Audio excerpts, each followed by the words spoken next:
Assalamualaikum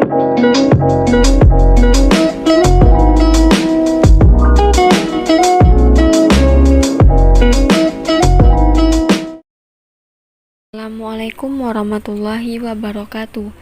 Pada kesempatan kali ini, kami akan membahas tentang konflik yang terjadi di Asia Timur. Konflik tersebut berupa konflik Korea Utara dengan Korea Selatan, serta konflik Tiongkok dengan Jepang. Yang pertama, konflik Korea Utara dengan Korea Selatan. Konflik ini terjadi sejak berakhirnya Perang Dunia Kedua yang membawa dampak bagi Korea. Konflik bermula saat Amerika Serikat dan Uni Soviet sepakat untuk membagi Korea menjadi dua negara yang bertujuan untuk administratif di paralel ke-38.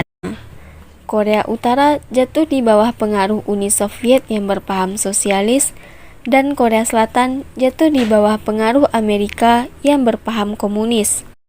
Tentara Rakyat Korea atau KPA didirikan di Korea Utara pada Februari 1948. Pada pertengahan 1950, KPA terdiri atas 10 unit infanteri dan unit-unit lain. Dan pada 25 Juni 1950, terjadi serangan mendadak Korea Utara ke Korea Selatan yang akhirnya memicu perang komunis dan kapitalis di semenanjung Korea. Pemimpin Korea Selatan, Syngman-rhee, mendapat dukungan dari Amerika Serikat, dan di utara dipimpin oleh diktator komunis Kim Jong-sung yang ditopang oleh Uni Soviet. Pada Juni 1950, Korea Utara menyerbu Korea Selatan dan berhasil merebut Seoul selama 3 hari.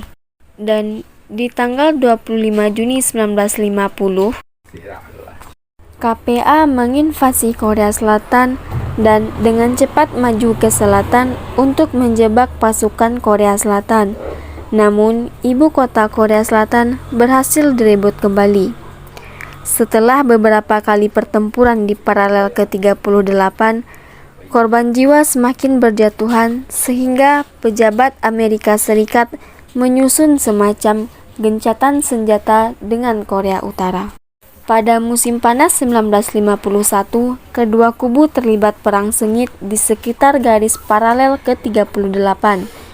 Untuk penghentian konflik dan perang, dilakukan negosiasi yang dimulai pada Juli 1951. Namun, negosiasi tersebut terhambat karena persoalan senasib tawanan perang. Selama 2 tahun, konflik Amerika Serikat terus membombardir Korea Utara. Meskipun Uni Soviet menyediakan bantuan udara untuk Korea Utara, hal itu membuat pertempuran tersebut menemui jalan buntu. Hingga pada akhirnya, pada Juli 1953, gencatan senjata ditandatangani oleh Korea Utara, Amerika, dan Cina. Tetapi Korea Selatan tidak menyetujuinya.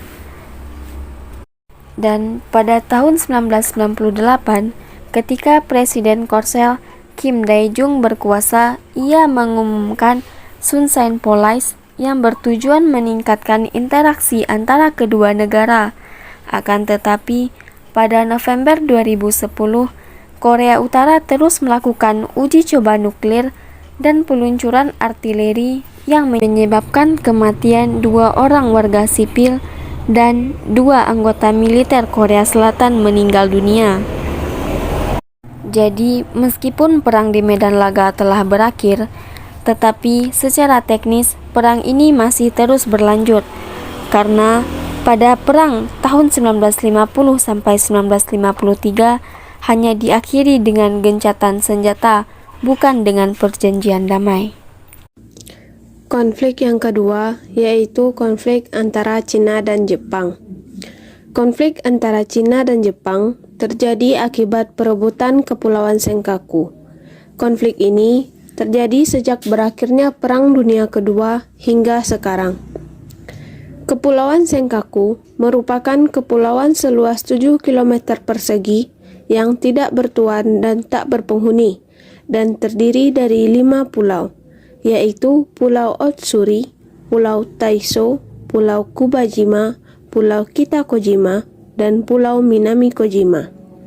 Pada tahun 1969, PBB mengumumkan bahwa lokasi ini letaknya sangat strategis dan terdapat sumber daya alam mineral dengan nilai sekitar 1 triliun dolar Amerika. Akibatnya, Pulau Senkaku menarik perhatian dunia, terutama Cina. Cina berupaya keras agar Kepulauan Senkaku menjadi wilayah kedaulatannya. Karena dengan ini, Cina dapat memperkuat legitimasi akan Taiwan dan dapat mengeluarkan kebijakan One China Principle, yaitu hanya ada satu Cina di dunia. Pada 20 Mei 1972, Sidang Keamanan PBB memutuskan bahwa Amerika Serikat mengembalikan Okinawa, termasuk Pulau Senkaku, kepada Jepang. Sejak lepas dari Amerika, banyak kasus persengketaan antara Cina dan Jepang. Cina tak mengakui Kepulauan Senkaku milik Jepang. Persengketaan internasional tak dapat dihindari. Pada tahun 1996, Jepang membangun mercusuar pengganti di salah satu pulau Senkaku. Hal ini membuat Cina geram. Bahkan pada tahun 1997, di Laut Cina Timur terjadi baku hantam antara penjaga pantai Jepang dengan para demonstran dari Hong Kong dengan 20 kapal yang berupaya mencapai Kepulauan Senkaku. Pada 5 Januari 2004, Korishige Anami, Duta Besar Jepang, menyatakan bahwa pemerintah Jepang telah menegaskan akan kepemilikan Kepulauan Senkaku. Klaim yang dilakukan oleh Cina dianggap tidak berdasar. Pada Maret 2004, beberapa aktivis Cina menancapkan bendera Cina di Kepulauan Senkaku. Atas perbuatannya, beberapa aktivis ini ditangkap dan ditahan oleh tentara Jepang. Namun akhirnya, Jepang membebaskan dan memulangkan aktivis-aktivis tersebut ke negara asalnya demi menjaga hubungan bilateral antara negaranya dengan Cina.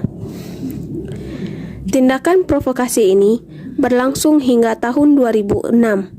Puncak ketegangan antara Jepang dan Cina adalah saat Jepang menasionalisasikan Kepulauan Senkaku dengan cara membelinya dari pemilik swasta Jepang pada Agustus 2012. Tindakan ini dianggap sebagai tindakan provokasi bagi Cina. Akibat hal itu, kapal Cina dan Jepang saling baku tembak meriam air di wilayah tersebut. Tak jarang pula, baik Jepang maupun Cina saling menangkap nelayan dari kedua negara tersebut yang sedang berlayar di perairan Kepulauan Senkaku. Dalam forum sidang PBB ke-67 di New York pada tahun 2012, sempat mengadakan dialog mengenai konflik Kepulauan Senkaku, tapi tidak menemukan hasil. Bahkan sampai sekarang, baik Cina maupun Jepang tidak menemukan titik terang terkait permasalahan ini. Jika jalur perundingan tidak memberikan titik temu bagi kasus ini, ditakutkan akan terjadi perang antara keduanya.